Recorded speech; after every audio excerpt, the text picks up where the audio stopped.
ప్రతి ఘోర పాపమును కడుగును మన యేసయ్య రక్తము.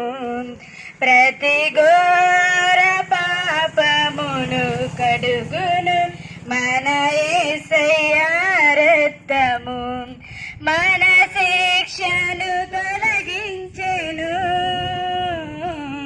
సంహారమునే తప్పించెను.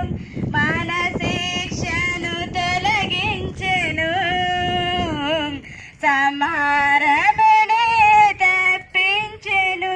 యేసు రక్తము రక్తము రక్తము, అమూల్యమైన రక్తము, నిష్కలంకమైన రక్తము. యేసు రక్తము రక్తము రక్తము.